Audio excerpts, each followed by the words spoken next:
Hang on. How's that? Can you hear me now?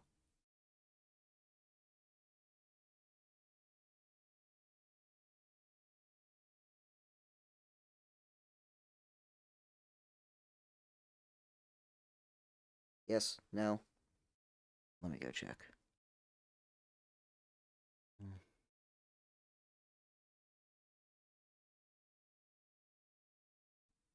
Hmm.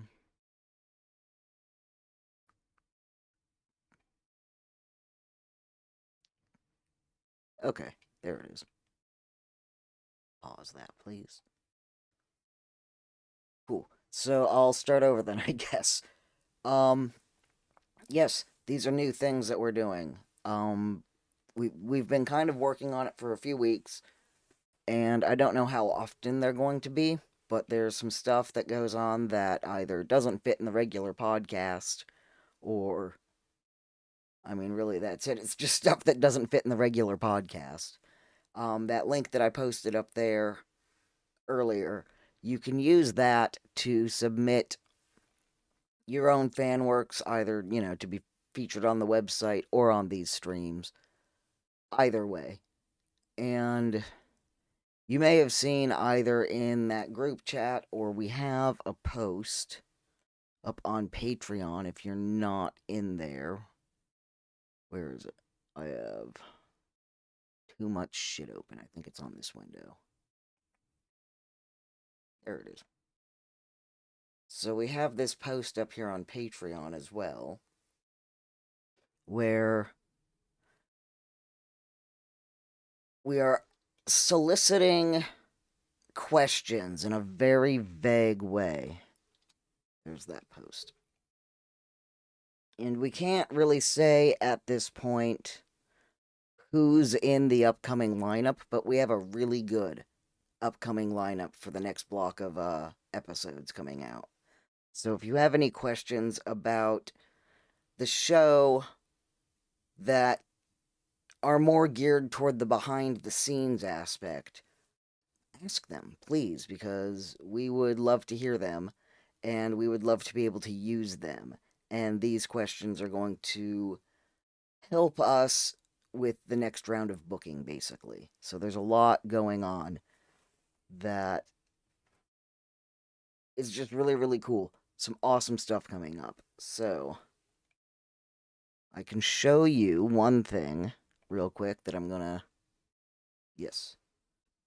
So there's one thing coming up for this week's episode. I just want to give you a little bit of a preview. And I'm on this episode. And we're doing a different game section here for me for two reasons. One, by the time we recorded my episode, we had run out of fact or fanfic games. And two,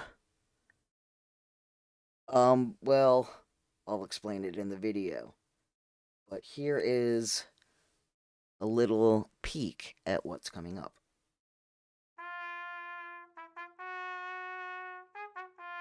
To play a game, and oh boy, yes, you're gonna be the first one to play the thing that's not fact or fanfic, because I ran out of those.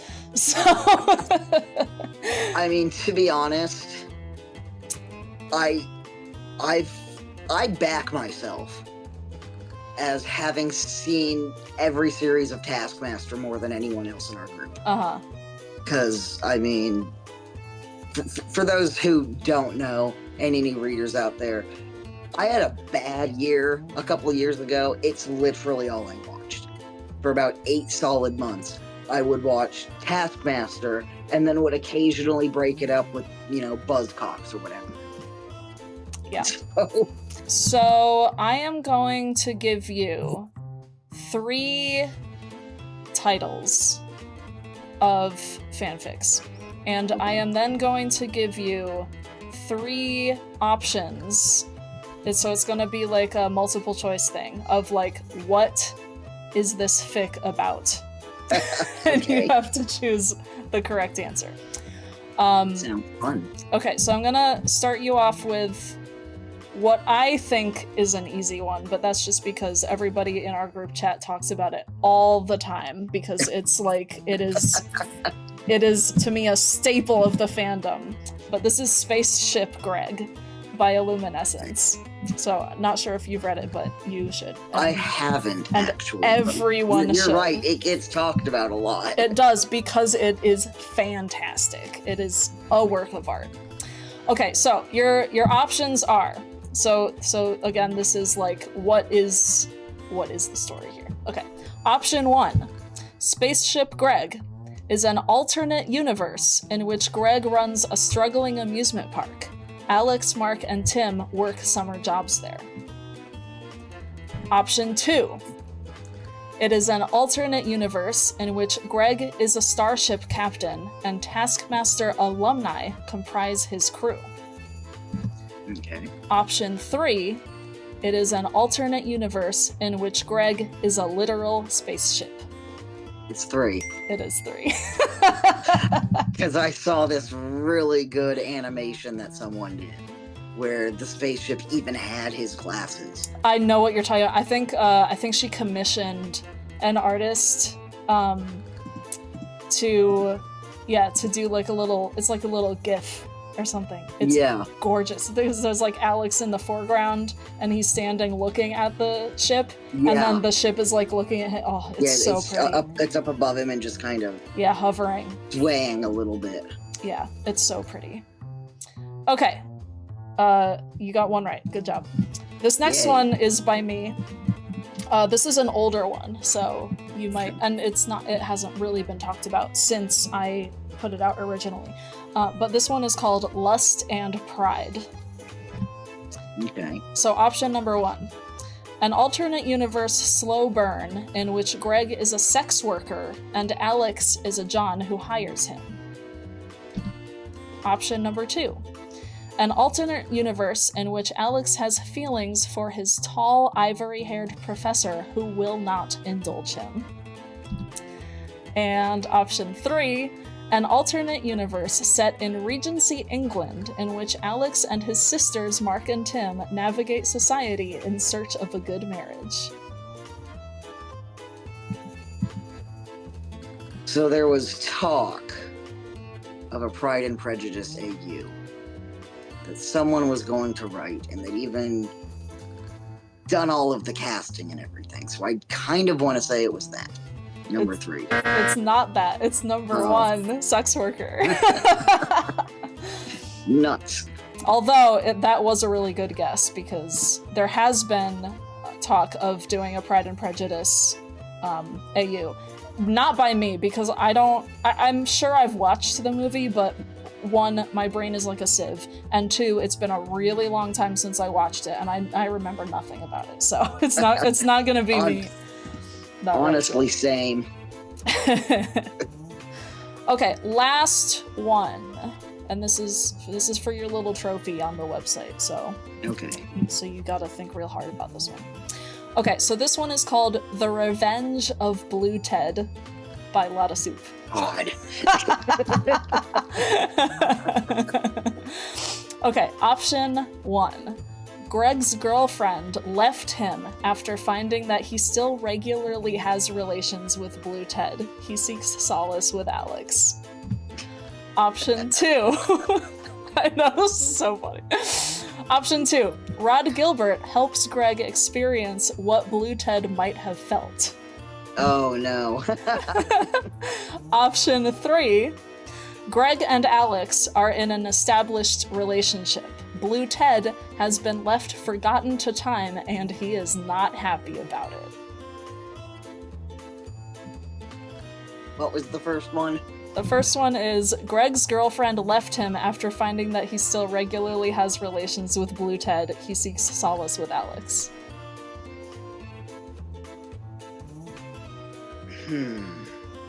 Again, I'm leaning toward 3. It is 3. Hey.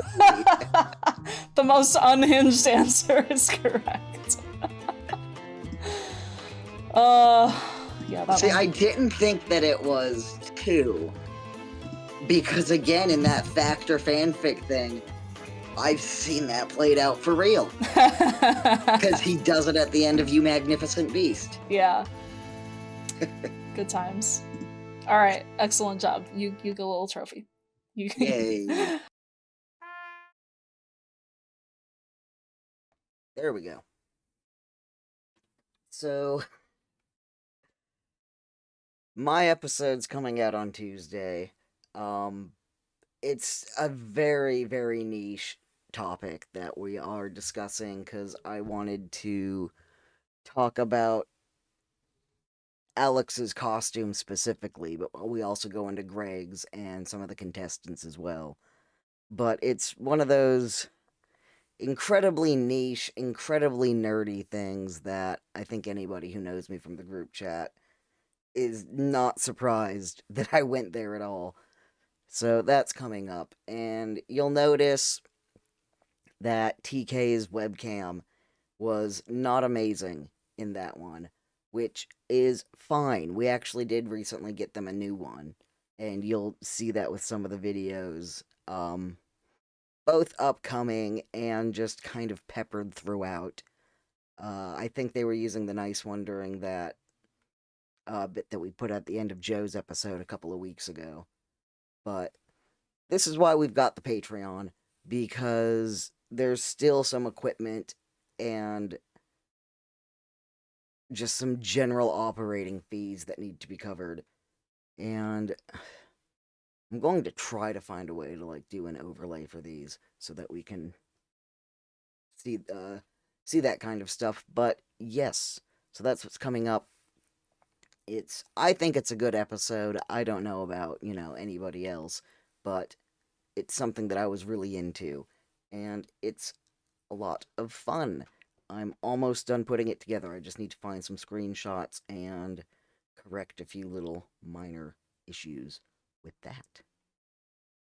But so that's a little thing that's coming up and will be quite fun. Anyway, I was gonna do, I think I said this earlier, I was going to do a fic reading, but I took a 3-hour nap today and woke up still absolutely exhausted, so that didn't happen, but I do have some other things to share. And these are the kind of things that you could submit on the website if you like. I think there's also another form knocking about that can also be filled out, but I'm very bad at the other forms. Anyway, I've been doing some work. Here's one. You can barely see it. I think the light here really washes it out. But there was a bit at the end of the most recent Horn Section podcast, and I can't remember exactly what it was. Alex was, saying make something, make bread, make merry, make believe. I think there were a couple of others. I don't know. But someone in the chat said that they wanted a cross stitch pattern for it, so I made one, and this is what I've been working on here. I'll probably put that up on the website actually, which I will do after this because I don't want to go into all of the other stuff because mainly I forgot where I've saved it. So that is there. It's not as big or difficult as it looks. It makes a big project. I think this is going to be like 8 by 10 or something like that. But I mean, lettering goes pretty quickly. And I'm using, I think it's pronounced etoile, this fabric that's both fluffy and sparkly at once. Can you see it sparkling? A little bit. Kind of. And then I'm going to also use some multicolored thread in it as well at one point. And then, if you follow me on Blue Sky, or if you used to follow me on Twitter, you've probably seen this one as well. This is, there we go, my great big, enormous Series 15 promo pick that I'm working on. This is 32 count fabric, and I'm doing it over one, so it's very, very intricate. Will you zoom in? Or focus, rather? Kind of. You can kind of see what I'm doing there. This is one where I work on it for a bit and then I get bored and then I don't touch it again for 4 months. Which, yeah, I mean, it's fun. I've really enjoyed doing it. But oh my goodness. So I can put the pattern up for that as well. Not that I expect anybody to actually want to do that one. But next time we do one of these, I'm going to do a fic reading. I don't know of what. And I will also share anything that you lovely people submit to the site. So we can go ahead and do that. But I need to do a thumbnail. So we are going to switch over to this. And I need to find first a stock image. I'll just go take you through the entire process of doing that thumbnail, which you can see what I was looking through last week. That was that photo of the bandstand. I had like 7 or 8 that I found, and that was the best one. And I was surprised to find so many photos of it on Adobe. But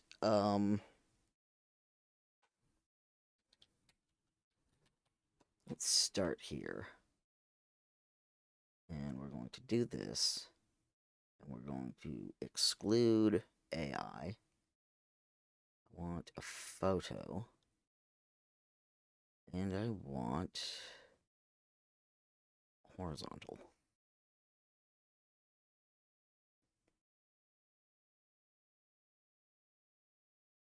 Okay, that's similar to what I want, actually. Um,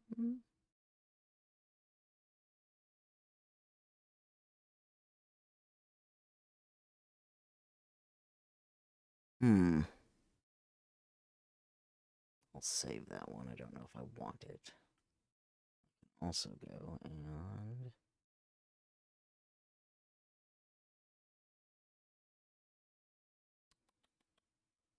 find similar. That's what I wanted. Oh, excellent. Yes, yes, yes, yes, yes. Just have to find something with some good colors and patterns. This one's Noel Fielding's wardrobe.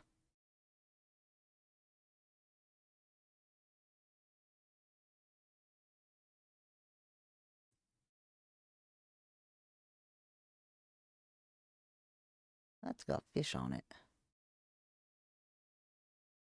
Okay, save that one. See if there's some other ones that can work. Ow. Fucking TMJ. Okay.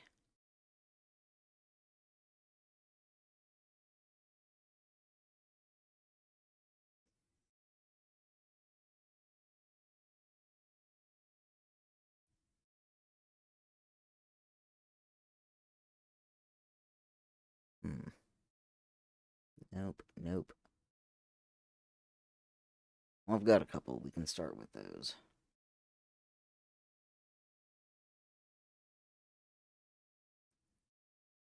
Okay. And that's the photo, or that's the thumbnail that I made for this one, so.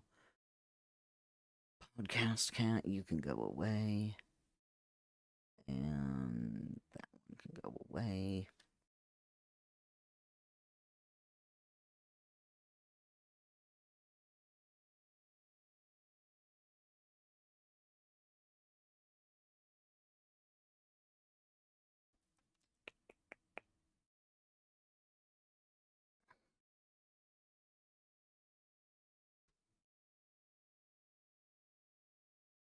Hello?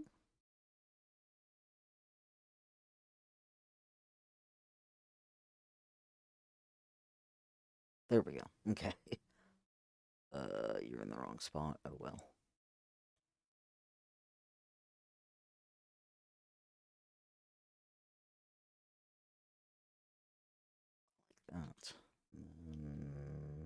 go?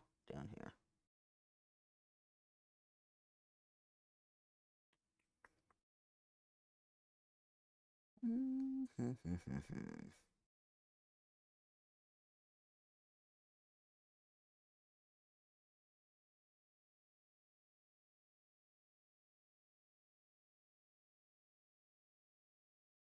And we'll grab this one while I'm at it.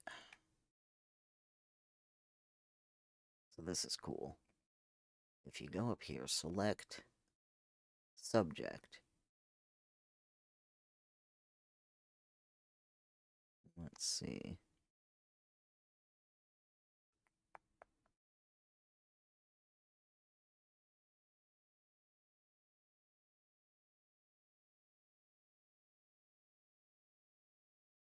That looks good. Over there, that looks good. Bam. Copy that. And we're gonna stick that over here. Oh, they look very orange on that one. Okay. And then I'll do the same with me. Select subject. And yeah, that looks about right. Come over here, blap. And I am going to flip me.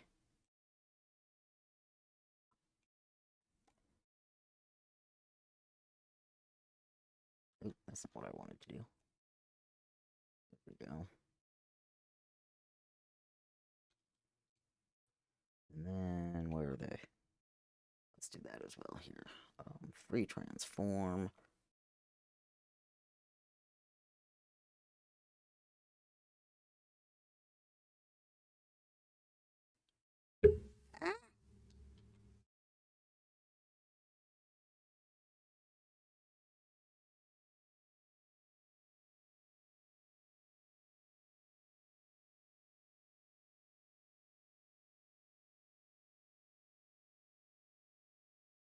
Oh, I don't know if you guys can hear that, but my microphone picks up the entire neighborhood.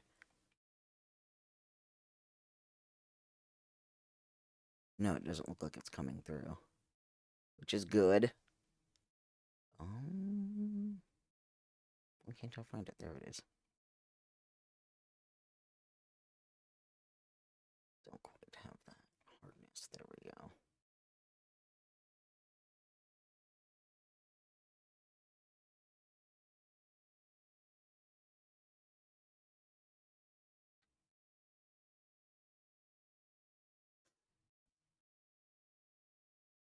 Okay. This needs a title.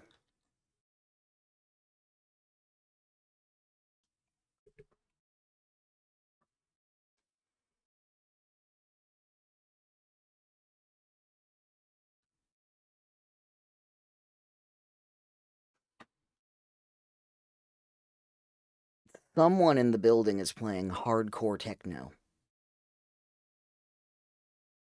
Earlier, I could hear something shifting in my closet behind me. It's very ridiculous how much stuff this microphone picks up.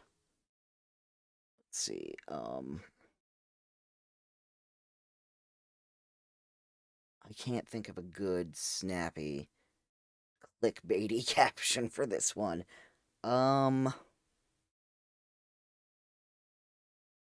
Goodness.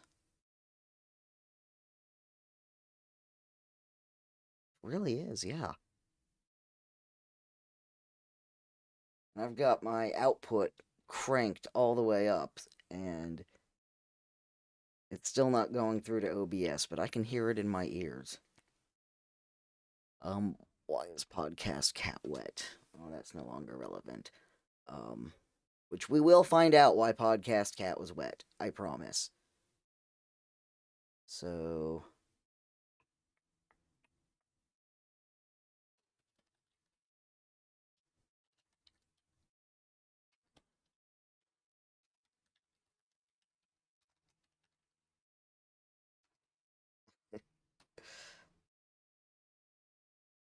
We all know that's the truth. And then kind of black. There we go. I spent quite a lot of time looking at thumbnails from the official channel and copied them as well as I could. There we go. That is. I think we can do a little bit of adjusting here. Color balance.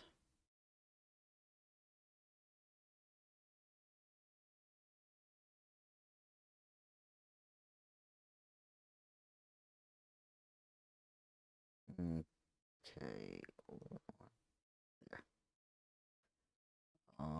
Image adjustments, vibrance. I do want that shirt to pop a bit more. There we go. And this.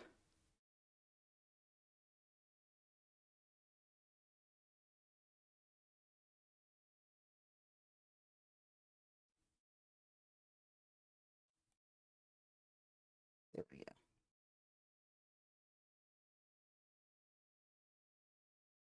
Oh, wrong one. This. I'll give that a little bit of a highlight as well on the cap. And save as a copy.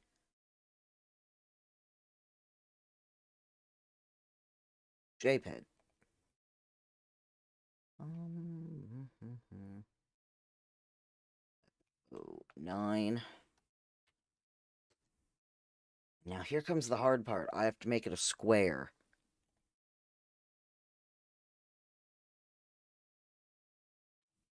I think I'm in a good spot there.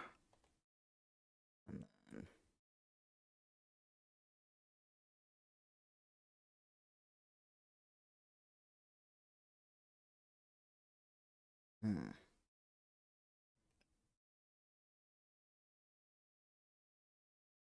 stupid square thumbnails. Okay.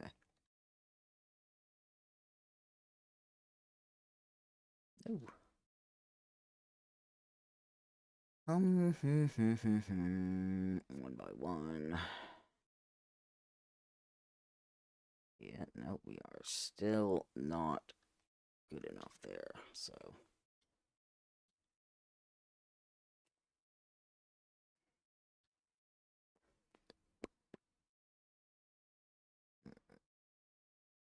Shove me all the way over here. Shove them all the way over there, and we're gonna shrink them a bit. Okay.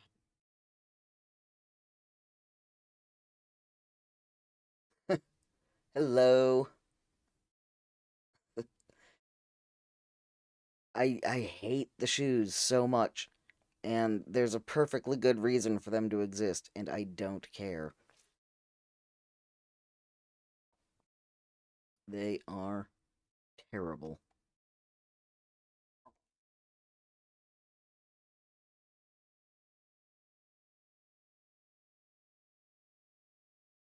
No. Why are you being so ridiculous?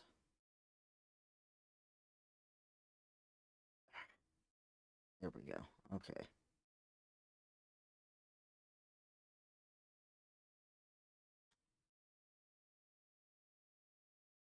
That'll work. It doesn't look as good, but it works.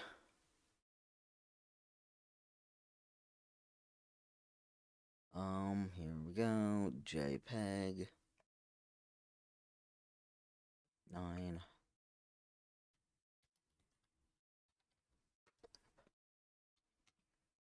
And now, bye. I do that.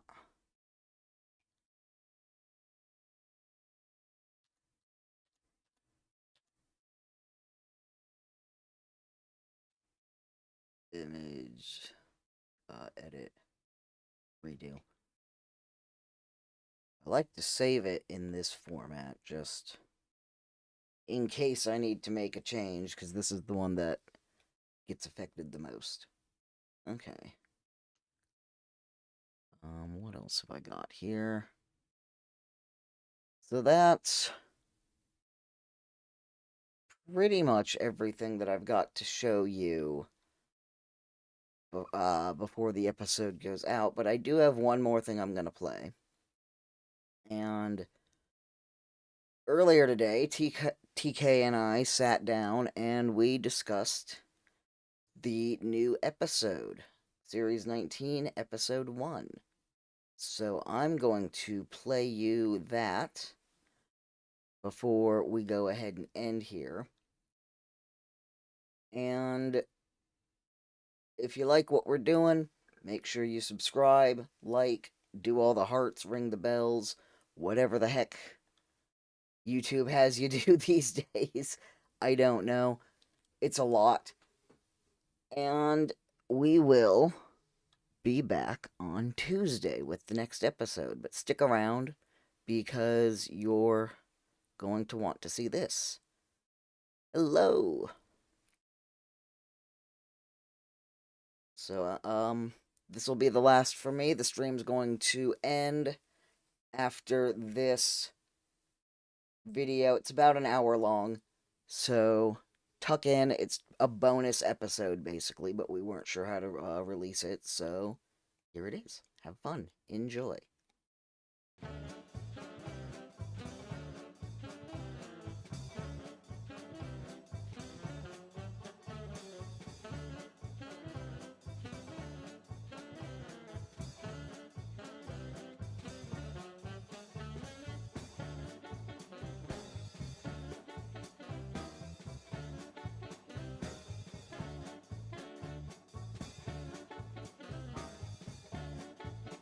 Alright, welcome to the post-episode review here in the Transformative Taskmaster podcast. Obviously, you are here if you have watched episode 1 of Series 19, or Season 19, as some call it.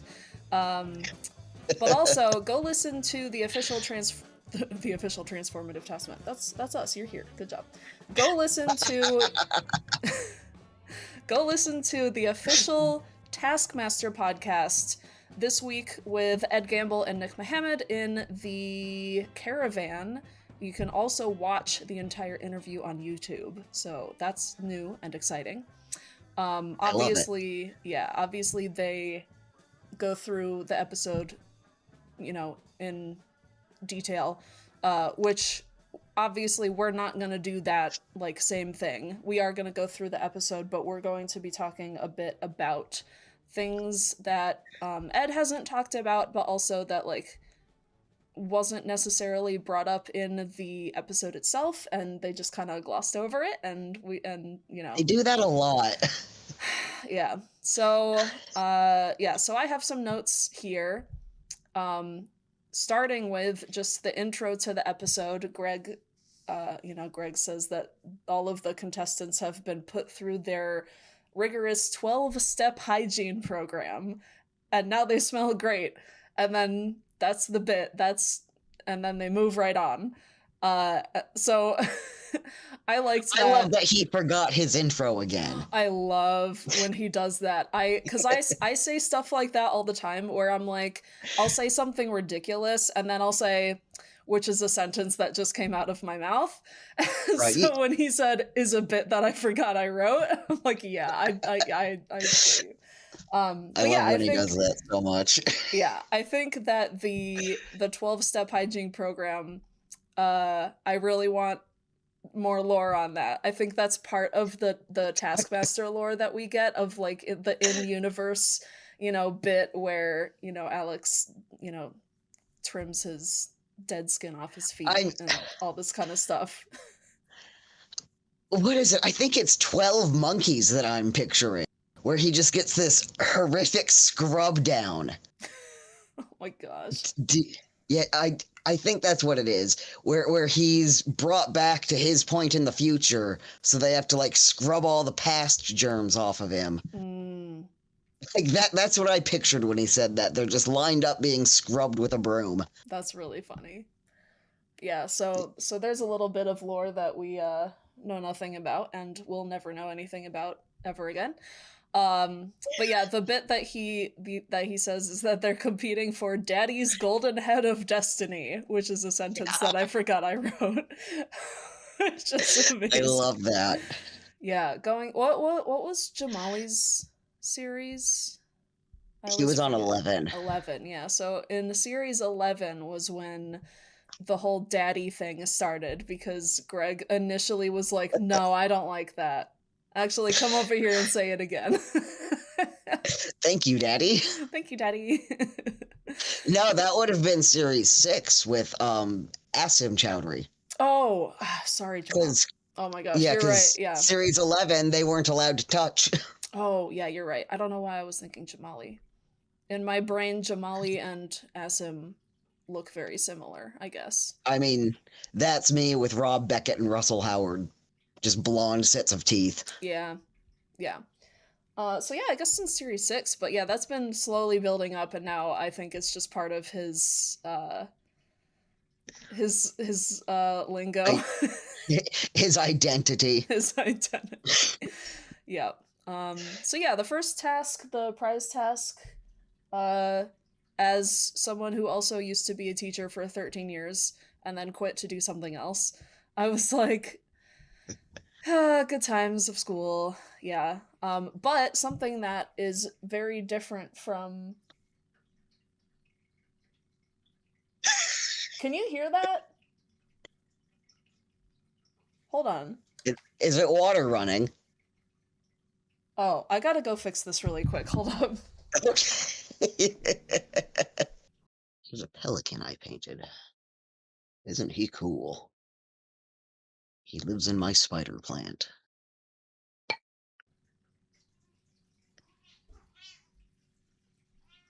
What? Have we found out why the cat was wet? Alright, that's better, isn't it? Sorry! Not my fault, I had to refill your fucking water fountain. Okay, it starts being, like, really loud if it's low on water. I thought I heard water running, and I was like, what the hell is that? Yeah, I was like, I thought it was her, like, slurping out of the sink or something. I was like, Well, did we find out why she's wet? The reason why she's wet is because she jumped in the bathtub after I was done taking a shower. I know for a fact that's what she does because I've seen her do it. What a dork. Yeah. Anyway, so something that's very different between being a teacher in the UK and in the US is that you're not allowed to drink in the middle of the day in the US. I don't think they are in the UK either, honestly. I mean, you're right, but there is... Now, to be fair, there is a kind of social thing in the UK that I noticed when I lived in Edinburgh for a semester, which was that, because we went every Monday night to a brass band, and so we would, like, play in the brass band, and then we would have a break, because, you know, it's like a 2-hour rehearsal, and then we would come back for the rest of it. But we were right next to a pub. In fact, I think we might have been connected to a pub. So literally, during every single break, everybody went over to the pub to have a pint and then came back to resume the second part of the rehearsal. So I think it's like, which, like, we do not do in the US. Like, that does not happen. Like, maybe if you want to have, like, an after... But even post-rehearsal, like, you don't go drinking. Like, maybe post-concert... But even then, only with people that you're really familiar with. But, so he's like, oh, I had a 5-pint lunch. And I'm like, bro, I wish I could have a 5-pint lunch and then go back to teaching. So there was one thing that struck me out about Jason's prize task, because he brought in the map. Yeah. And as soon as they pulled it down, I said, that's the wrong map. Oh. Because, and you probably might have twigged this in the back of your brain as well, America wasn't in the center with Asia awkwardly divided. Yeah, that's true. That's how maps looked when I was in school. Yeah. And I think Jason's around my age, maybe a bit older. I don't know. I haven't actually looked into him. He's more gray than I am at any rate. And yeah, like it was always a thing where America was in the center and then Asia was just divided down the middle because the scale of Asia doesn't fucking matter, I guess. Yeah. And even as a kid, I was always like, well, that's weird. Because surely you could just shift it over and then everything's visible. Yeah. I feel like our maps where I grew up was more like a western side and an eastern side. And on the western side was like the US and then like well not the US, but like North America, South America. And then it divided in the middle and then it was the UK and like Asia and all that kind of stuff. Yeah, that's how the one that we have up on our wall here is now. It's got the Americas on the left and then everything else on the right. Yeah. But growing up, that's not how maps looked in my classrooms. Yeah. And I even had some teachers try to justify it. And it was just like, what? Because Yeah. like they'd say that Asia was too big to fit on the map. And I was Skill like, issue. what? Yeah. Yeah, it's weird to think about how different things used to be when we were kids learning stuff in school because like I grew up like learning that Pluto was a planet. And then as a teacher, they were like, haha, JK, Pluto's not a planet. And I'm like, I don't like this because this just teaches me that nothing is real. Yeah, it's like the feathered T-Rexes. Yeah. Which I love, but apparently people fucking hate the feathered T-Rexes. No, I like that theory because it does make a lot of sense. Because if you look at like birds today and you just strip the birds down to their bones. I mean, anybody who's come across a cassowary or even a chicken knows those things are dinosaurs. Yeah. Yep. That rooster will fuck you up. Yeah. That's true. So that's the first task. I don't really have anything else much to say. Oh, wait, I do have something to say, because I think maybe Ed brought this up, or maybe Greg brought this up, which was Rosie brought in a tray with school dinner, as I think what they're called in the UK. We call it school lunch. I don't know why you call it dinner, because dinner for us is like in the evening. So you're never eating dinner at school. It's my grandmother actually used to call it dinner, and then we had supper at night. That's interesting. I wonder what the difference is between dinner and supper. Where you're from? I guess, yeah. But anyway, so like my family's Norwegian, so that's probably why. Yeah. But somebody said that they were like, that tray was weird because it was divided into sections. And I was like, yeah, are your school trays not divided into sections? Like, what? How do you eat your food then? Because they were like, oh, it feels like a prison tray. And I was like, yeah, I always grew up with just trays that were divided into sections because you put like your drink in this thing and had like a circle in it, and then you put your vegetables in this square, and then you put your main meal in this rectangle, and then you put your dessert in this square. And they were like, oh, it's so weird that like they had like divided sections in the tray. And I'm like, what kind of tray are you using? I don't think ours did either. Maybe when I was in grade school, but I know that in high school and junior high, we got everything served in like paper bowls. Or things like that. Okay. So we just had the regular tray. Like at my junior high, we had a flippin' salad bar. That's fancy. See, I don't even call it junior high. I call it middle school. Mine was junior high. Yeah, that's what it was called. Mine was middle school. So this is a funny story. The school that I went to, it was a school district, and it only had an elementary school, a middle school, and a high school. And that was the whole district, and they all shared one parking lot. That's how small my school was that I grew up in. My graduating class was 40 people. That is small. Yeah, really, really tiny. Like, everybody knew everybody else. Because we moved around a lot, so I went to junior high in a district that was like that. The grade school and the high school were on the same campus. That's interesting. Yeah, and then the junior high was way up on the mountain. And I don't know why they weren't all on the same campus, but Mm-hmm. And then I went through junior high there, and then we moved, and the district that we moved to did middle school. And so I kind of, because the way they divided it, I wound up skipping a year. Yeah. Yeah, it was like, what the hell is going on? I don't quite understand. So were you 17 when you graduated? No, I was still 18. But like, I also feel like I went through 19 years of school or something weird because I definitely repeated grades because I went to Oh, like 5 different school districts growing right. up. See, I So, graduated yeah, at it was weird. 17, but that's just because I'm born in October. So my Mm. parents were like, "You're 4 years old, you're going to kindergarten." So, Ow.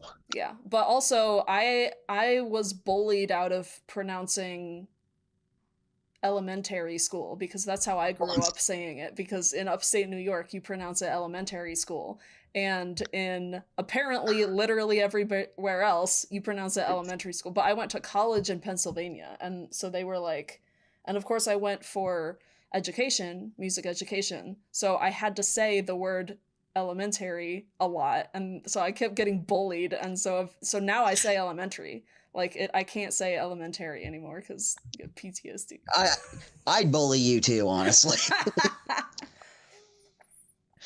But what was Alex's magic trick? Oh, Like, his pens? like I could kind of understand it, but then it was like that weird kind of esoteric, what do you mean it's magic kind of thing? Like, obviously you're an idiot. Yeah. Yeah. I mean, And then what I love is that Greg is so used to this. He knew there would be a fourth, and then he said, I don't think you've done a fifth. yeah. And then he pulls out a fifth, but it's not signed. Yeah. There's got to be a twist. Has to be. So good.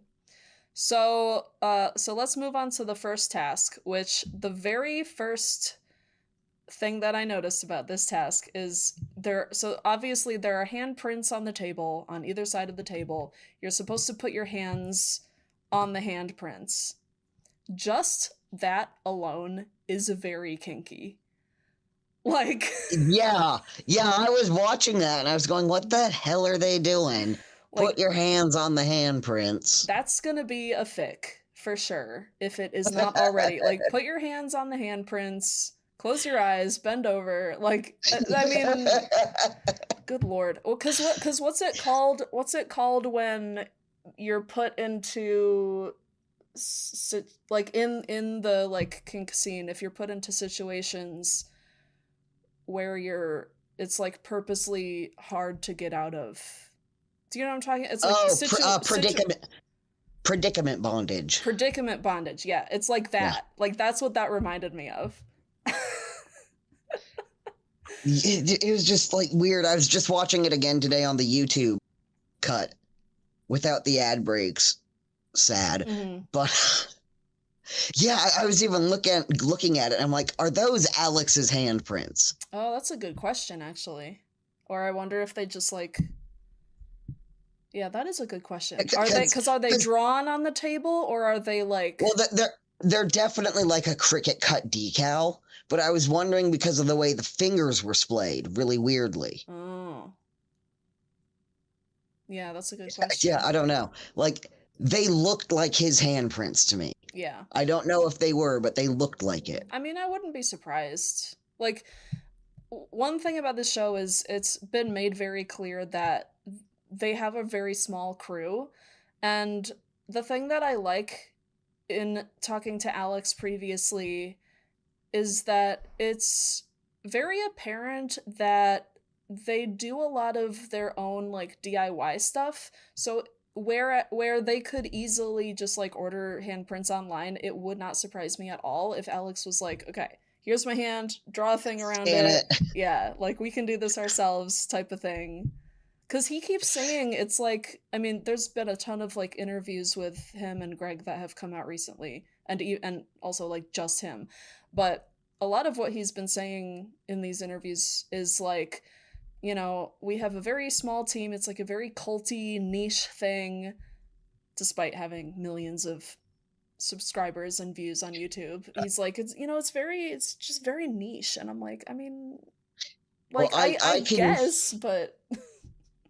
I can give you some insight on this Mm-hmm. because Adobe stock is one of the bigger ones out there. There's also Shutterstock and a few others. The average stock image is about $30. That seems very expensive. It is expensive. So like what you'll do is you have packages of credits that you can use, and then you get like 10 credits a month and they all roll over, which is how I do it. Or you can just spend per image, and it's so much more expensive to do that. Mm-hmm. And so, yeah, just based off of the cost of stock images, I wouldn't be surprised if he just scanned his hand and then they, traced over it in Illustrator. Yeah, that's fair. So I don't have any other notes on the first task that haven't already been talked about. I did really like this one though, because like you said, it's a weirdly kinky one. I had the same thought that Stevie did. Oh, did you piss in these jars? Which also makes it seem like it was warm liquid, but I feel like vinegar wouldn't have been warm, so I don't know. You know what I mean? Like, yeah. Nobody pisses in a jar and then chucks it in the fridge, right? And also, like, it must have either been really diluted or something, because I have malt vinegar in my fridge and it's not that color. Yeah, vinegar to me is clear. Oh, malt vinegar's dark. Oh, I mean, I don't know anything about cooking ever, so don't ask me what the differences are between types of vinegars. Salt and vinegar on your chips, man. Come on. No, I hate vinegar. I can't do salt and vinegar chips. It's too vinegary. It like cuts up my mouth. I don't like it. Well, that's because like the potato chips that you get, I do think those over here use white vinegar because they don't taste right. But like I'm talking, the chips that you make by chopping up a potato and throwing them in some oil. Yeah. Yeah, I don't know. Anyway, so the second task, which is the do something cool and then do it backwards. Okay, so here is the thing. We are 19 series in to this show by this point, not counting Champion of Champions 1, 2, and 3. And not counting like literally every other, like the New Year treats. Before I finish my thought, I will say that to their credit, not all of them are the John Robbins type of people who know Taskmaster in and out and all this kind of stuff. That's fine. But if you open up a task and it does not have a win condition, you better be expecting a second task. Yeah, for real. Because if it does not say fastest wins or coolest thing wins or literally anything like that, or, fewest guesses wins or whatever, if it does not give you a win condition, there is a second part to the task. Now, also to be fair, and it might not be coming in. Oh, but yeah, like it might not be coming immediately. Some of them have done the second task well after the fact. Yeah. But there's always a second half. Yeah. And also to be fair, like, there's no way to know what the second part is.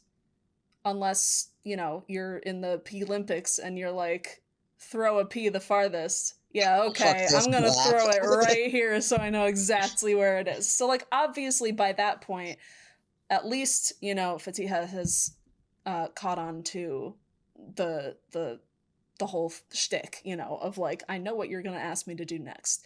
So it's not like there were any clues in the do something cool that said that you would then have to do it backwards. Like the text wasn't backwards on the task itself or anything like that. So to be fair, there's no way that you could have predicted what it was. Now let's talk a little bit about Cool Alex, because I love Cool Alex so much. I agree with some of the people in the chat that he was just cosplaying Joe Cool there. Yeah, I really liked that because he does have a jumper that he wears a lot. That's the Joe Cool Snoopy with glasses and a backwards baseball hat Yeah. on. And so I really hope that that was intentional, that he actually did that, because he was like, and even if it wasn't intentional, I bet you anything that his subconscious was like, cool, Snoopy, glasses, backwards hat, let's go. I love Cool Alex. And also those glasses are so cool. Like, I love those glasses. Like, the little reflection shades or whatever. Yeah. Those are like peak coolness to me. I have to say though, when they read the task and it was do something cool, my mind immediately went to Series 12 with the, eat toast in the coolest way or whatever it was. Yeah. I can't remember how it was, but it's like, oh, we're back to this. Mm-hmm. And I was wondering how they're going to spin it so that it's not the same task. Mm-hmm. But what I found was that Victoria's existential crisis, who decides what's cool, was repeated this time. Right. Who decides that? Yeah. Well, obviously the Taskmaster does. Yeah. Yeah, because it's definitely a coolness is in the eye of the beholder type of thing. Because, I could go down to I'm gonna, go down to my local game store and play D&D this afternoon. And, somebody shows up with like a custom painted mini. And I'm like, that is so cool, right? But like, obviously that's the nerdiest thing you've ever heard of. But yeah, I mean, Nick Muhammad in the official Taskmaster podcast says that he would have gotten in the fridge, and I'm like, yeah, that's smart. Like, that's good. That was what Morgana did, was she just got in the freezer, basically. Yeah. And I don't think Ed said what he would do, which is a bummer, because I would have liked to know what he would have done. But, like, I was thinking about it, and I can do this thing with my eyes where I can shake them back and forth really quick. And I think that's cool because it freaks people out. And then they were like, oh, do it backwards. And I'm like, easy, just do the same exact thing. I was thinking, like, it's very cool to be able to just create something. Yeah. So I would have, like, got a canvas and some paint and just done some quick abstract thing and bullshit the deep meaning. Which then, to undo that, easy, just, white paint it. Yeah. And then when you play it in reverse, it looks like you're painting it. Yeah. Or, like, get your laptop out and type a little story, and then just, like, delete. Just hold down the delete button. Yeah. Make it look like you're really flying with that, words per minute. Yeah, really. So, yeah, I liked that. That was really good. Yeah, so after that, something happens where I forget what Alex says to Greg, but he says something, and then he goes, it's funny, it's clever, and it winds Greg up. Tick, tick, tick. And it's like, yeah, that's definitely his was that about the fish tank, did he say it was that? yeah, it was about the fish tank, which I should have put earlier in my notes, but I wrote multiple sets of notes, so of course it's out of order. But yeah, so that was like, it's funny, it's clever, and it winds Greg up. And I'm like, and even Greg's like, yeah, he's fair. like, yeah, I mean, that's your MO. I don't know what to tell you. We also get a couple of nicknames for Alex this episode. Cylindrical little piglet. Cylindrical little piglet. He didn't mind that. He didn't mind it. Yeah, so that's a new one. Yeah, we got Muppet features, which is hilarious. And I did not catch her saying that time, because I think something about the way she says it, or maybe somebody cuts her off or something, but like, I didn't clock that that's what she said. The way he responded to that, though, was just like, I'm sorry, what? Yeah. That's the most insulting thing anyone's ever said to me. So funny. Yeah, we've got Muppet features, we've got another Sweet Cheeks, which makes Alex just light up on stage, which is so sweet. I Oh, loved he loves that. that. Yeah. He loves that. And also, for those of you playing at home who don't have access to the ad breaks, we also get the Playful Wrestling Sessions bit, which I can tell you, as someone who went to the premiere of this episode in New York City, we did not get the ad breaks. And you better believe we would have screamed the roof off the top of that building if we had gotten them, because...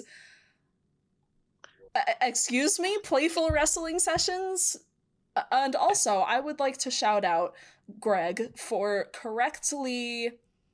I don't know what the word is in the vernacular of, like, whenever you're talking about you and another person, and it is a possessive, a lot of people will say, like, TK's and I's, blah, blah, blah. Obviously, that's not correct. But what Greg says is Alex's and my Playful Wrestling Sessions, which is the correct way to say it. Because it is really hard to do that on the fly, which is like, you know, somebody else's and my blah, blah, blah. So shout out to him for doing that correctly. Well, he said that he did used to teach English, I think, before he went into drama, so maybe some of that. Yeah.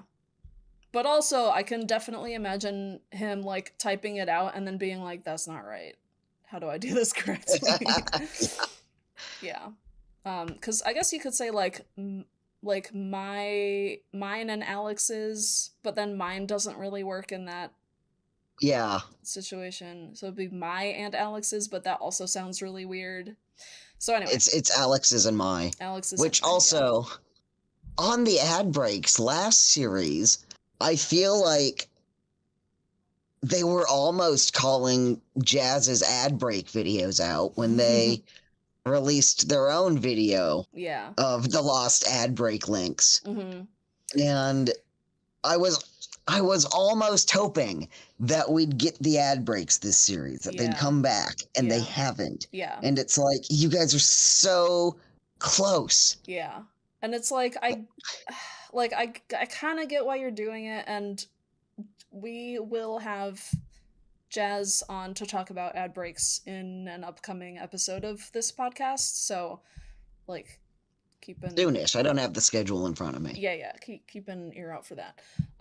But, so, like, I kind of get why they're doing it, but also, like, we are missing Critical Lore, and if you're not gonna put them out, then at least put them out in the lost whatever's, you know, on YouTube. Because right now I think they only have just the one series, right? And I'm like, okay. Yeah, they only did it for last series. But where's all of the other ones? You know, because, like, we're missing so much. We have to do that ourselves now, which is really annoying. I mean, Jazz does it. Yeah. And I'm sure it's annoying for Jazz, but, you know, go subscribe to Jazz. It's definitely annoying when they get those little 4-second copyright claims, and it's like, why that? Why that little bit right here? Yeah. Pretty annoying. Yeah, the only other thing that I had in my notes was, well, for one thing, Stevie's outfit is one of my all-time favorite outfits ever.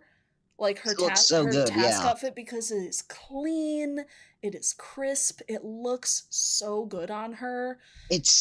I love a black and gold. I love a black and gold. Yeah, like, I don't quite want to say that it's a tracksuit, but it's tracksuit adjacent. Yeah.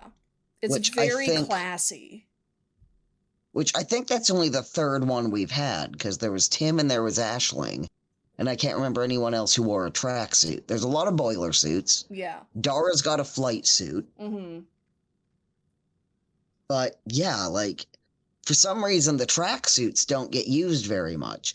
When they seem like the ones that would be the best for doing tasks. Right. Yeah, I love her outfit. I mean, it's so just crisp. It's so good. Well, why don't we go through all of them? Because I think they all have some pretty interesting outfits that they're wearing. Yeah. So we've got So Stevie, obviously, crisp, clean, gorgeous. We've got Matt Baton. We don't need to talk a lot about Matt because it's already been said. But good lord. Some of the spoilers I've read or seen or something, I don't know. This is The behind the before scenes a new stuff. series. Yeah, before a new series, we're so overwhelmed with. Apparently, there will be blurring. Yeah. Yep. Which I can't wait. Yeah. For that. But also he says like, but also they didn't need to blur anything because nothing happened, you know.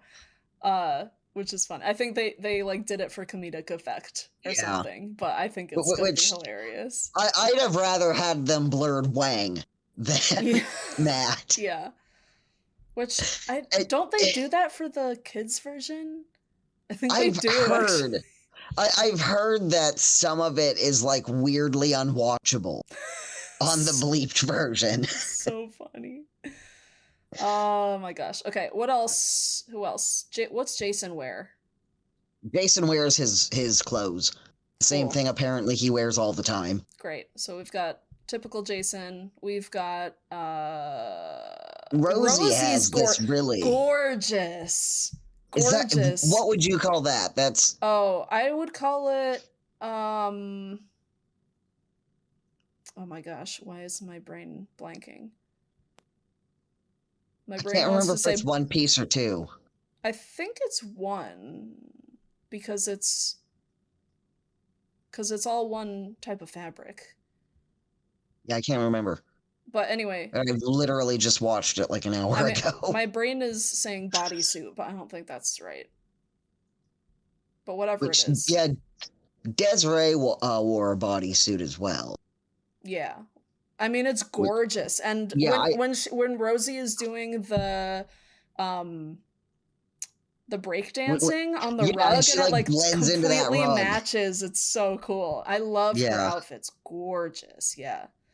And then we've got Fatiha, who is I have heard her pronounce it Fatiha, like with the emphasis on the T. So that's what I'm gonna go for. And I know everyone pronounces it differently, but as someone whose name never gets pronounced correctly except for 2 weeks in the middle of the summer, because that's the only place people know how to pronounce my name correctly, I want to go by what she says and not what other people say. Fair. So, yeah. Yeah, I thought it was kind of interesting that she went for something more subdued, because a lot of the times I'll see her and like she's really vibrant hijabs and then like really colorful outfits underneath. And I think it was on the quiz this year where she was complaining that she was told not to wear red. And so she brought something in red anyway, and they said, you can't wear that. And then David Mitchell said, well, they told me not to wear blue. I wonder why. And, back behind him was blue. Yeah. I don't know why my light is doing this. Yeah, so she's got a pretty casual outfit on. But she's gorgeous. Like, her makeup is immaculate. Yes. But yeah, she's really pretty. And during the live task, I've seen a lot of discussion about this. My initial thought was that she looked at what the task was. She looked at what other people were doing and just said, "No, there's no way to maintain dignity while doing that." Yeah. And then I saw someone else say that she was possibly worried about her hijab slipping.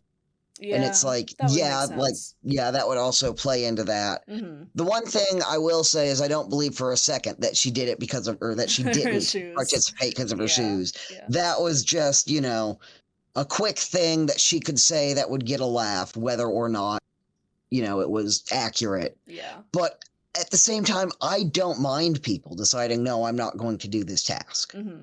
Like, I know that really annoys some people.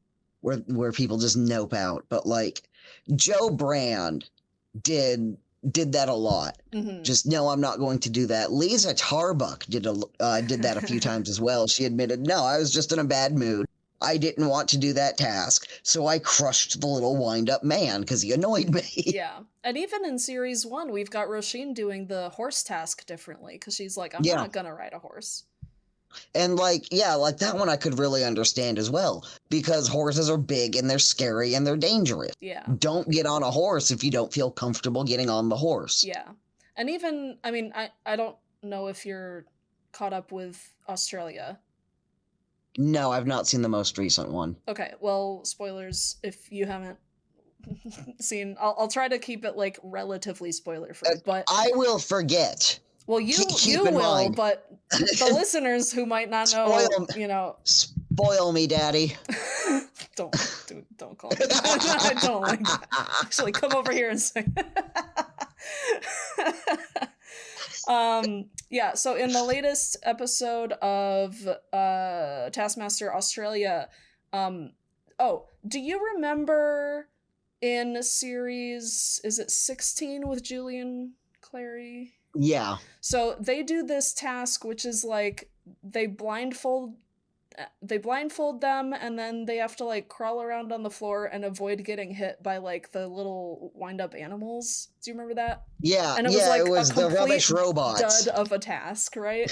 So it's like almost like that, but they've modified it to be a little better because less crap. Yeah, so it's kind of like that where like the contestants are blindfolded, but then they have to stay in one place and then they have to like pet the dog that's like taped on a Roomba that's like going around.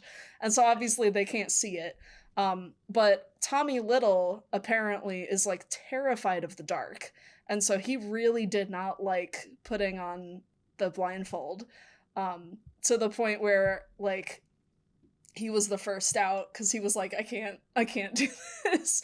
And there's a very sweet moment of Tom like rubbing his back, afterwards. It's really sweet. But yeah, it's kind of one of those like no one ever has to do a task if they don't want to, I think even Ed brings that up in the podcast episode with Nick, which is like, you don't have to do there isn't like a contract that you have to sign that says like you will do every single task that they give you. Yeah. I think people not wanting to do the task is a built-in part of the show. Right. Because I feel like there's been every single series someone has said either explicitly or implicitly, no, I'm not doing this. Yeah. But one thing I was talking to my husband recently about, which we see that here with Fatia, where the main reason Mark Watson got second place was because he was really good at just doing the task the bare minimum. Mm-hmm. Just, don't fuck it up. Yeah. Just, even if that's putting a single pebble into the balloon and then giving it to the sound man to blow up. Yeah. Like he got 4 points for that. Just finish the task. Yeah. He got 4 points for a single pebble because the other 3 that weren't Aisling, she got the bruschetta in there. Mark put a single pebble, and then the other 3 failed the task. Yeah. And I feel like we're going to see a lot of that from Fatia again, like where she just with the P. Yeah. Which that she found that P immediately because she knew where it was. Yeah. And that was those. Smart of her to be like, I know you're gonna make me go find it. Yeah. Just throw that one if it means a guaranteed win for the next. Yeah. And like it's funny, I don't know why I keep bringing up Tommy Little from I just watched the episode like yesterday or 2 days ago. But there is a task in the latest episode where Tommy is like, I'm gonna wait till the last possible second for like the effect. And then he like misses and gets disqualified. And it's like, no, dude, you can't do that. Like you have to just complete the task, Yeah, I think Jack D pulled that off really well when they had to disarm. Because he was drawing it out, but he knew don't wait until they're second all the time. Yeah. You know, just do it later for the suspense. Mm-hmm. And then, yeah, like that was another one where just kind of pissing about and not really caring, just making sure that you actually, you know, do it right, not necessarily fast, got them a lot of points because I think it was, only, what was it? He got points. Rosie got points because Alex was fucking around. Right, And asked yeah, like yeah, 3 yeah. times, "Are you sure that one? Are you sure? Are you sure?" Yeah, and Yes, she's like, and then I he just did. I didn't, you know, get it on time because this asshole was, you know, Yeah. fucking around. But I love those kind of plays where they aren't necessarily playing to win. They're just playing to complete. And I would love, like, my bucket list item for any series of Taskmaster is a loser club winner. Yeah. Someone who doesn't win a single episode but gets the trophy. Yeah. I would, because it is mathematically possible. Ramesh came within 1 point of doing it in the very first series. Yeah. So I'd love to actually see that happen. And I won't say that, like, you know, this could be the series. Potentially any series could. Yeah. But that's a hard call up until, you know, that very last episode. Yeah. So let's wrap up by talking about our contestant thoughts. So I have some predictions on each contestant and how they're going to do in the series. And I also have a prediction of who's going to win. Okay. So let's just go down the line. So first we have Fatiha, which I think that she is going to maybe get like 3rd place-ish, because I do think that she will try a lot on tasks, but I also think that she can't be fucked to do some of them, and I think because of that she'll probably place somewhere in the middle. That's my I can see that prediction for her. Is Jason next? Yeah. Okay, so Jason, I think, is going to try really hard, and I think he's going to do really well. I think he's going to get 2nd place. Yeah, I don't see him going for the win. Yeah. He's here because he wants to be on task. He wants to be entertaining. And I think a few contestants have shown that entertaining doesn't mean winning. Yeah. It means entertaining. Yeah.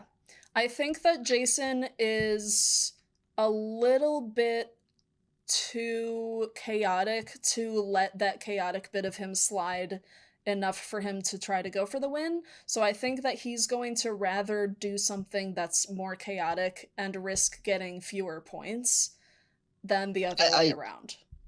I do also wonder a little bit, and it's early to tell from just the first episode. There's been a lot of emphasis on how he's the first international contestant. And, like, people will say, well, what about Desiree? What about, you know, May? But, like, he is the first one who traveled and did this show at a loss just because he wanted to do it. Yeah, I don't know why that's happening. Yeah, that's a lot of what people don't realize is that, yes, like, Desiree was already over there. May was already over there. Like, every other person that was not from the UK originally was already over in the UK. Jason traveled from another country to go to be on Taskmaster. So that's what they're talking about. Yeah, and I do wonder how much that's going to affect him, because we see that little peek of it right at the top of the episode where he's Jason. corrected. Yeah, and I do wonder how much of that language barrier is going to affect him, because every time, every new series, there's always someone on Reddit going, I don't understand this task. Yeah. Or like, what one that sticks in my mind is Alex measuring things in double deckers. And he's not, he does it twice. One time he's talking about the bus, and then there's another time where he's talking about the chocolate bar, a double decker. And that confused so many people on Reddit. Yeah. And the whole, like, the thing with the squash and the Ribena, Americans don't know what the fuck that is. Right, yeah. And so, like, I can tell you for a fact that there is at least one big thing that happens to Jason this series, because at the Q&A in New York City, they brought up the fact that, like, in the UK, they call what we call bowling pins, they call those Oh, they're Skittles. Skittles. And so they were like, do something with Skittles, and Jason is, like, looking around for the candy. So I don't know how ubiquitous that is. Just because I'm going to pull another completely unrelated, although somewhat related fandom in here. The Yogs cast. I used to watch them a whole bunch. I still do occasionally. They were doing a GTA race on it that had bowling pins about. And most of the people in the Yogs cast are British. And Lewis on the Yogs cast was just ranting and bitching about the Skittles everywhere. And he's my age, Lewis is, and the rest of them are all a bit younger. And so he's complaining about these Skittles, and his fellow Brits are like, what the fuck are you talking about? Ooh. Nobody calls them Skittles. Oh, man. So, yeah, so I'm wondering just how ubiquitous that is. Yeah, that's interesting, because you never really think about, like, because of course in whatever country you're in, you know, you have different language for the different generations, you know, like, I don't understand anything of what Gen Z is saying, but oh my god, yeah, I guess you don't really think about that. That's probably true for other countries as well, so that's interesting. But also, yeah, like snooker, and was it Desiree that was like Snooker? Snooker? Because I would have called it snooker, like she did, and then they're like, it's snooker, obviously. Yeah, exactly. Well, the funny thing is, that's how Rob Brydon pronounced it, snooker. Oh, that's interesting. Yeah, again, exactly. He tried to claim it as a Welsh thing, because that was also on the quiz. Right. To which Greg said, all of my relatives are Welsh. What the fuck are you talking about? Yeah. You can't pull the Welsh card on me. Well, it's also kind of a joke that Rob Brydon's a bad Welshman, because he completely lost his accent, and apparently he doesn't really speak Welsh to begin with. So other Welsh comedians kind of shit on him a little bit for that. Right. But yeah, like, her saying snooker was not the first time I'd heard it. Yeah, I'm really excited to see what other stuff Jason says wrong and then is corrected by, because it's so funny. So funny to me. Okay, moving on to Matt. You think they're gonna... Well, real quick, do you think they're gonna upload the entire series as season 19? I hope so, because that was hilarious. That was so funny that their YouTube did that. So funny. It breaks my brain a little bit, but it is funny. Yeah. So, okay, so moving on to Matt. Matt's gonna do real bad. Yeah. I wanted Matt to do so good. He's gonna be the fail man. He is gonna be the fail man, and it's gonna be so sad to watch. And I am so upset, because I really, really wanted him to do well, because he was one of the very few across all 19 series of Taskmaster contestants that I actually knew who he was before he went on the show, because I watched him in Ghosts, and he was my favorite ghost. And I really wanted him to do well, but it is clear that he's going to do really bad, because he says it himself in the studio. So he's going to come 5th, 4th. I'd be surprised if he's any higher than 4. Yeah. Big same. I can almost see 4, because I half expect Rosie to just crash out. Yeah, see, Rosie's the one that I don't know how she's gonna do. Like, I don't know where she's gonna end up. Because I was like, oh, maybe she'll be, like, 2nd. And then I was like, oh, no, maybe she'd be 4th. So I'm gonna tentatively put Rosie in, like, 3rd or 4th. Like, between her and Fatihad, those are gonna be. Because I don't really have a good read on her yet. And I know that obviously, like, her husband went on Taskmaster, and he can probably tell her, you know, like, just make sure you do this and watch out for this and all that kind of stuff. But I don't know. She's hard to read for me for now. Well, didn't she also work on Taskmaster for a while? It's possible. I feel like I remember hearing Chris say, Yeah.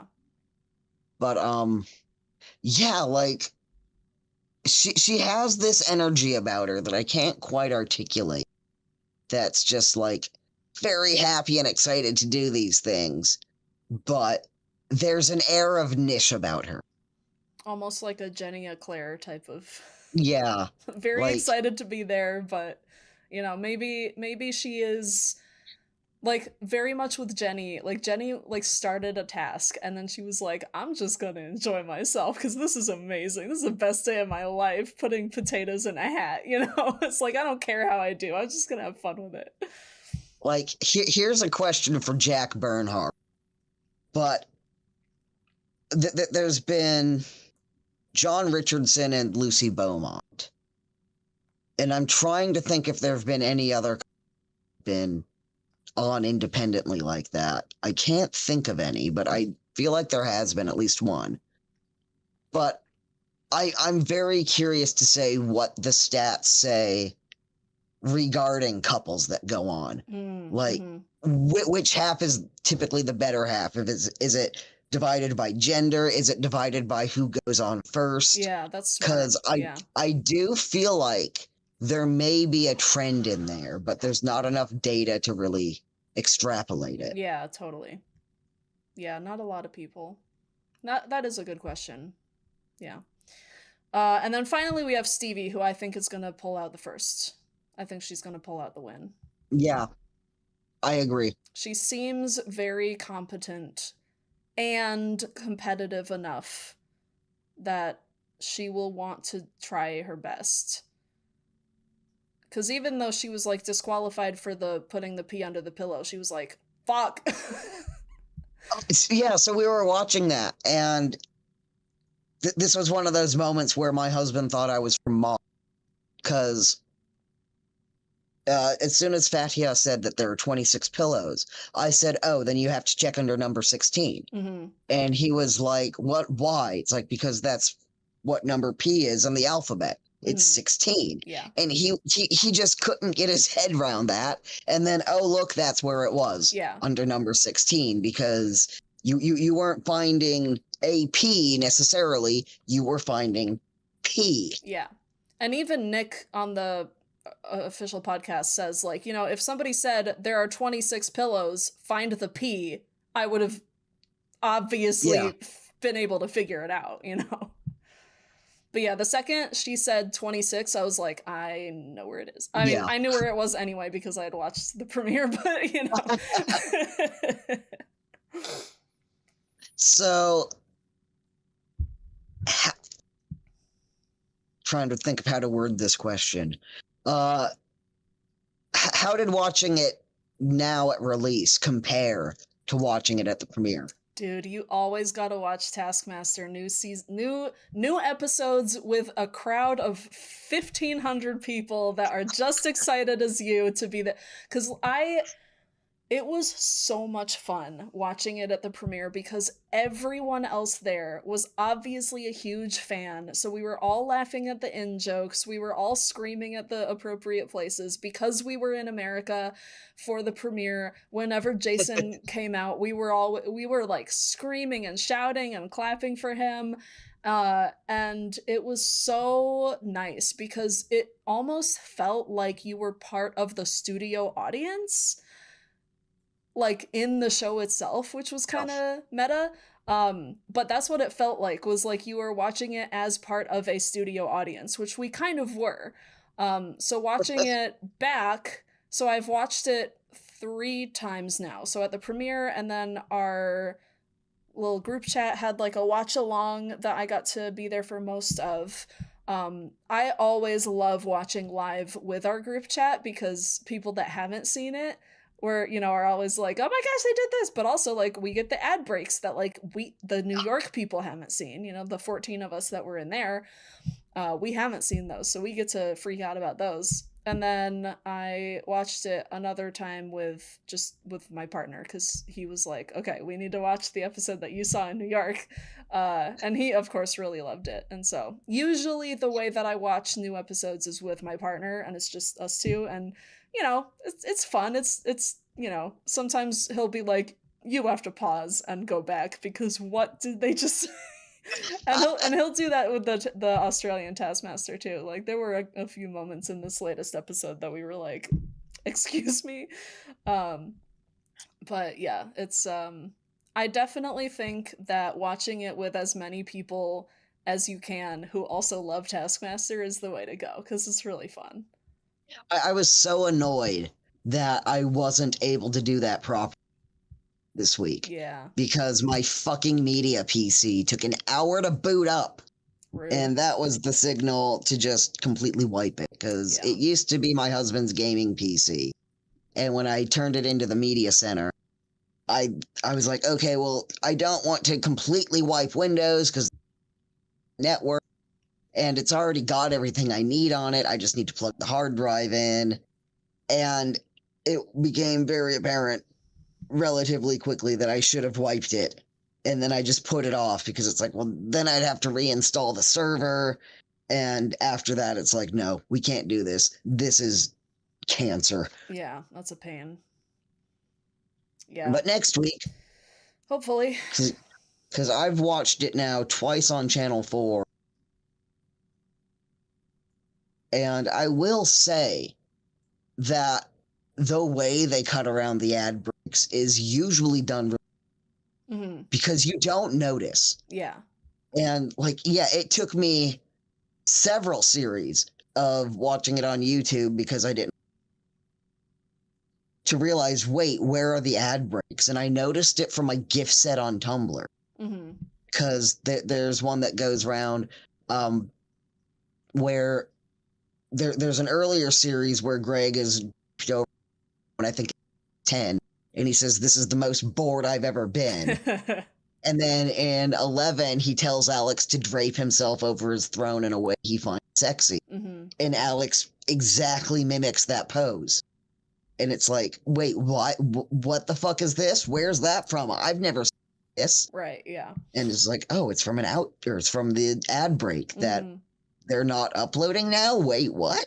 Yeah, annoying. And I've mentioned this before, although I think the episode isn't gone out yet. But I watched it backwards. I started with series 11 and watched that, and then was like, okay, that's cool. Watched 10, and then I went backwards like a psychopath. And so I didn't really notice right away that something was wrong. What I did notice after getting to 10 was that all of a sudden it seemed like there were extra bits. And then I had convinced myself, no, I'm imagining that, they weren't there. They obviously were there. I just wasn't paying attention. And then I just didn't notice as they continued to upload more that those ad breaks were gone. And it's like, wait, what? Yeah. What a pain. Bring them back. Bring them back. They're important. Yes. Well, that's been our episode debrief.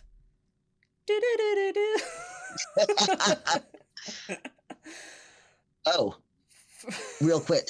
Sorry. No, what do we think about Nick's prediction? What do we think about what? Did he say? Oh, so Nick made his own predictions. What was his it? 6 prediction, ones and 1 6. Yeah, I don't know. He's magic. I trust him. Yeah, because that's one aspect I never learned was how to do the numerology.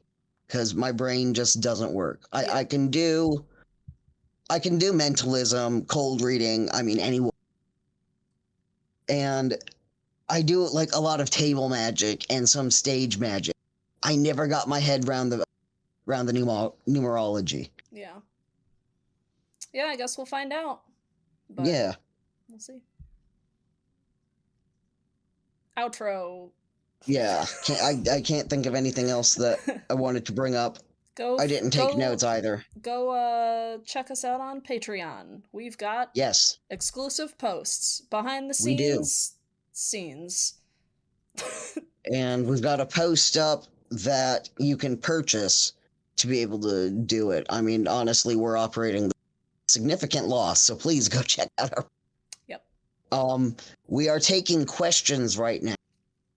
Vague, kind of wishy-washy questions. If you have a question that might be better for someone other than Greg or Alex to ask them on our Patreon, because that's going to help us finalize the next block of episodes going out. Exciting guests are coming on. We can't say anything yet, but we have some really cool things coming up. I'm so excited. Same. All right, y'all.